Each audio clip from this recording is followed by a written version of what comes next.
आइए आज बात करते हैं कि गायनीकोमेस्टिया की असबाब क्या हैं, वजूहात क्या हैं, उसके क्या काजेज़ हैं। ब्राय करम हमारी हौसला अफजाई के लिए हमारा चैनल जरूर सब्सक्राइब कीजिए और बेल आइकॉन को प्रेस कर दीजिए ताकि हमारी हर नई वीडियो आपको वक्त पे मिल सके। औज़ुबिल्लाहि मिनश्शैतानिर्रजीम, बिस्मिल्लाहिर्रहमानिर्रहीम। अस्सलाम वालेकुम ख़वातीन व हज़रात, मैं हूं आपका होम्योपैथिक डॉक्टर रिजवान साकिब और आपसे मुखातब हूं शमा होम्यो क्लिनिक लाहौर पाकिस्तान से। आइए आज बात करते हैं कि गायनीकोमेस्टिया की असबाब क्या हैं, वजूहात क्या हैं, उसके क्या काजेज़ हैं। ये गायनीकोमेस्टिया असल में मर्दों में पैदा होने वाली एक बीमारी है जिसमें मर्दों की जो ब्रेस्ट है या चेस्ट है वो बिल्कुल औरतों की तरह बाहर को निकल आती है, औरतों की ब्रेस्ट की तरह। तो इसके क्या असबाब होते हैं, इसके बारे में हम बात करते हैं। इसकी सीधी सादी सी बात है कि जो औरतों में पैदा होने वाला हार्मोन एस्ट्रोजन है उसकी मर्दों में ज़्यादती हो जाए उसके लेवल की, और टेस्टोस्टेरोन जो कि मर्दों में पैदा होने वाला मर्दाना हार्मोन जिसको कहा जाता है वो उसकी कमी हो जाए, तो उसकी वजह से ये सिम्टम्स जो है पैदा हो जाते हैं। अब देखना यह है कि ये प्रॉब्लम होती कब है। सबसे पहली बात तो यह है कि ये जो बिल्कुल छोटे बच्चे होते हैं जो एक दिन से लेकर एक माह के होते हैं, उनमें चूंकि माँ की तरफ से वो सारी खुराक आ रही होती है तो वो अभी उसके अपने हार्मोन्स जो है मर्दाना वो भी काम नहीं कर रहे होते हैं, तो उस वक्त ये चेस्ट नज़र आ रही होती है, तो वो ये एक साल के अंदर खुद खत्म हो जाती है। दूसरी बात यह है कि जब बच्चा बलूगत की उम्र में कदम रखता है, यानी 10 साल से लेकर 19 साल तक 20 साल तक वो बालग हो रहा होता है, तो उस वक्त उसके ये हार्मोन्स जो है वो काम कर रहे होते हैं। उस वक्त ये टेस्टोस्टेरोन किसी भी वजह से, जो मैं आपको काजेज़ बताता हूँ कि जिनकी बुनियाद पर ये मसला हो जाता है, तो उसकी वजह से ये ब्रेस्ट औरतों की तरह बाहर को नजर आती है।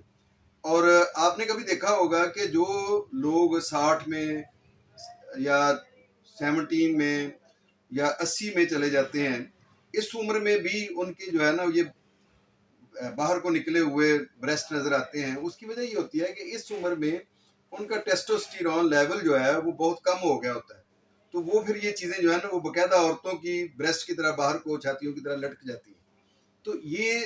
एक तो एज फैक्टर है जिसकी वजह से ये मसला होता है। दूसरा ये है कि स्ट्रेस जो बच्चों में स्ट्रेस की वजह होती है, जो बलूगत में आ रहे होते हैं, तो उस वक्त ये प्रॉब्लम जो है वो बच्चों में स्ट्रेस की वजह से होता है, या ब्रेन में कोई ट्यूमर है उसकी वजह से भी ये प्रॉब्लम हो जाता है कि ब्रेन का ट्यूमर वो इसके पिट्यूटरी ग्लैंड्स को दबाता है जिसकी वजह से ये प्रॉब्लम। थायराइड का मसला है तो ये हार्मोन्स जो है वो डिस्टर्ब हो जाता है उसकी वजह से, या किसी के टेस्टिस जो हैं वो छोटे रह गए हैं, या वो नीचे नहीं स्क्रोटम में नहीं उतरे हैं, या लेट उतरे हैं, तो उसकी वजह से भी ये प्रॉब्लम हो जाती है। टेस्टिस के ऊपर किसी किस्म की कोई चोट लग गई है तो उसकी वजह से भी ये प्रॉब्लम हो जाता है कि कोई खेलते हुए कोई गेंद लग गई उस उम्र में, कोई इंजरी हो गई, उसकी बुनियाद पर भी हो जाता है। प्रोस्टेटिस का वजह से या प्रोस्टेट के कैंसर की वजह से भी ये टेस्टोस्टेरोन का लेवल जो है वो कम हो जाता है। और एंटीबायोटिक के ज़्यादा इस्तेमाल से, स्टीरॉयड के ज़्यादा इस्तेमाल से, या वेट गेन करने के लिए कुछ लोग जो है वो इस तरह की फूड सप्लीमेंट्स लेते हैं जिनके अंदर बहुत सारे जो है वो ऐसे चीज़ें होती हैं, ऐसी खुराक होती है कि जो हार्मोन्स को डिस्टर्ब करती है, तो उस वजह से भी ये अक्सर मुमकिन होता है कि ये हो जाता है। और ये जो हार्ट की जो मुख्तलिफ टैबलेट हैं, खून पतला करने वाली गोलियां, उनकी वजह से भी, और जो नोज़िया को वॉमिटिंग को ख़त्म करने के लिए जो टैबलेट यूज़ की जाती है एलोपैथी की, उनकी वजह से भी टेस्टोस्टेरोन लेवल जो है वो कम हो जाता है। इसके अलावा और भी बहुत सारी वजूहात हैं जिनको डिटेल से बयान किया जा सकता है कि असल प्रॉब्लम ये है कि टेस्टोस्टेरोन का लेवल जब मर्द में कम हो जाता है तो उस वक्त गायनीकोमेस्टिया जो है वो रूनुमा हो जाता है, और ये हमारी जो ब्रेस्ट छातियाँ जो हैं वो बिल्कुल औरतों की तरह बाहर को निकल आती हैं। और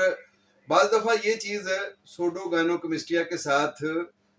ऐसे लग रहा होता है कि उसको कंफ्यूज कर रही होती है। सूडोगायनोकोमेस्टिया क्या चीज़ है